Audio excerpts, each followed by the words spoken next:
Hello, my name is Nick Garcia. I'm a second year school psychology grad student. I'm joined with Juan Serrano and Maritsa Rodriguez, both first year school psychology grad students. Our faculty sponsor is Dr. Heath Mars, and our presentation topic is on utilizing multi-tiered systems of supports, also known as MTSS, for English learners. What is MTSS?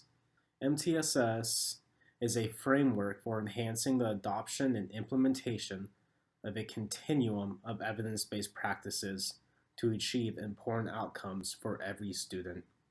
MTSS helps ensure students benefit from nurturing environments and equitable access to universal instruction and supports that are culturally and linguistically responsive, universally designed, and differentiated to meet their unique needs. How is language proficiency assessed in Washington schools? One way schools in Washington assess language proficiency is through home language surveys. And home language surveys are completed by a caregiver when the student enrolls in a district, and they answer important questions such as what language did the child learn first and what language does the child use most at home. Also, in Washington, language proficiency is assessed through the World-Class Instructional Design and Assessment, which is also known as WIDA. WIDA started to be used in Washington schools in 2022. It's used to screen and assess English learners, English proficiency, and growth annually.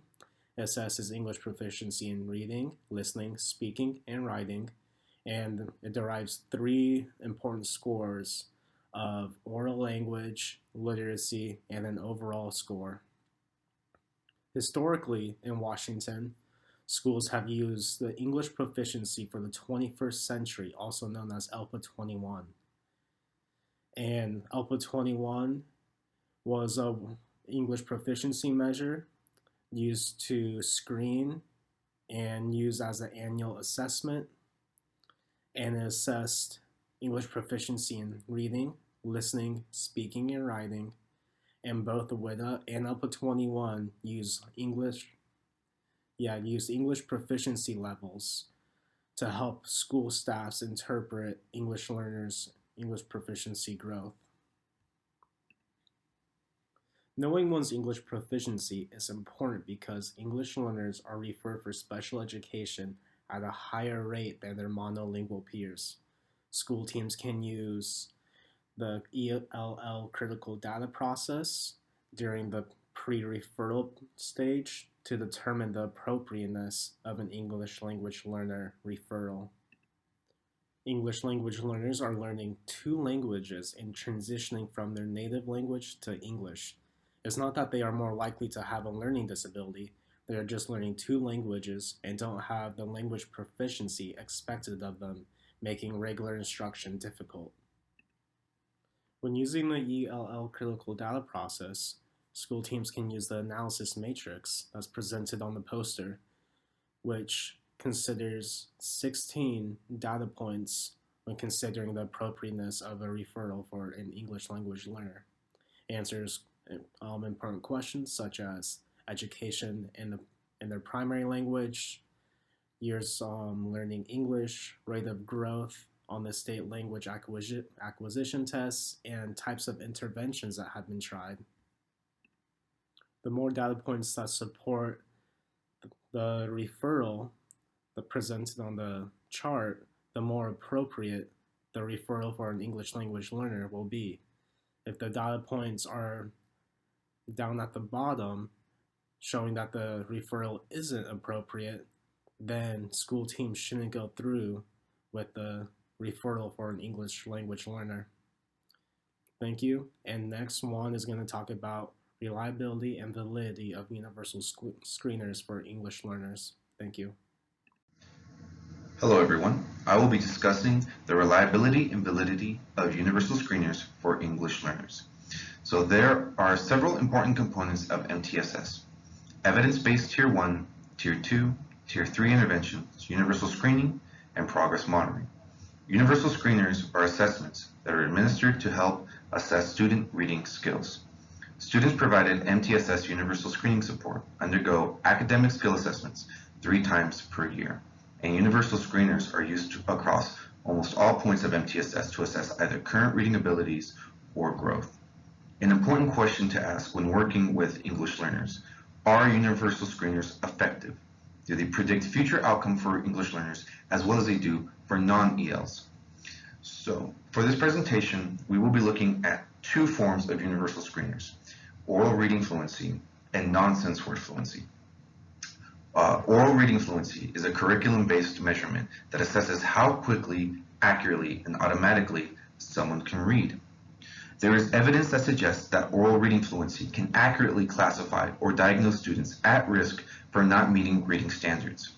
But how well does oral reading fluency work for English learners as a predictor of future reading skills?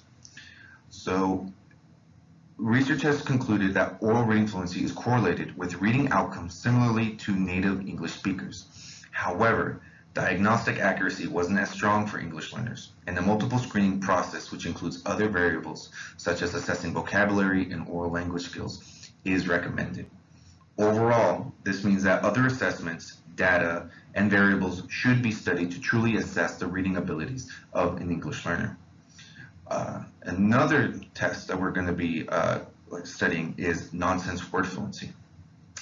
Nonsense word fluency is a part of the DIBELS, or the Dynamic Indicator of Basic Early Literacy Skills, and measures a student's ability to decode individual phonemes or sounds and then blend them together to read.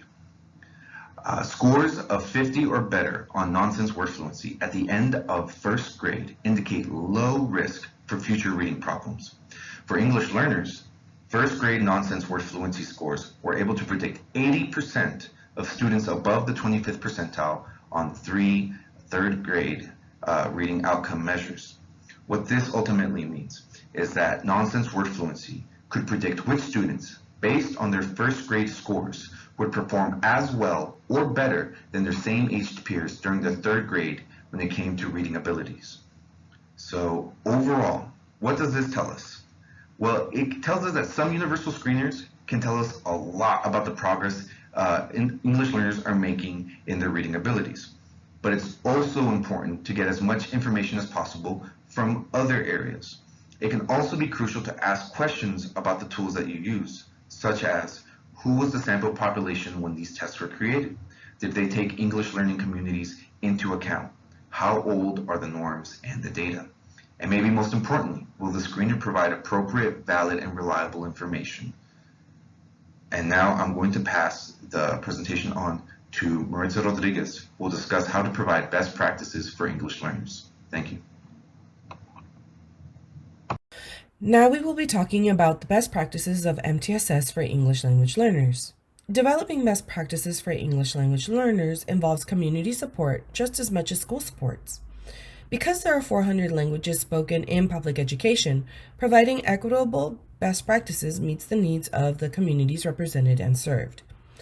The main points to providing best practices are including the development of native language competence and the development of English proficiency. Assess proficiency development of Language 1 and Language 2. This is to get a clear picture of a student's language skills in reference to their strengths and weaknesses in either language. This provides a holistic view of a student's skills. Informal progress monitoring for language and literacy for both languages. Have strategies in place to work with culturally and linguistically diverse communities and families. By being a communal institution and by showing support to the community, this means increased support by community and families when we need it the most. Provide professional development that gives general and special education teachers different strategies and instructional approaches for English learning students. By applying best practices techniques, schools can avoid overrepresentation of English language learning students in special education, misdiagnosing specific learning disabilities, and harmful community boundaries.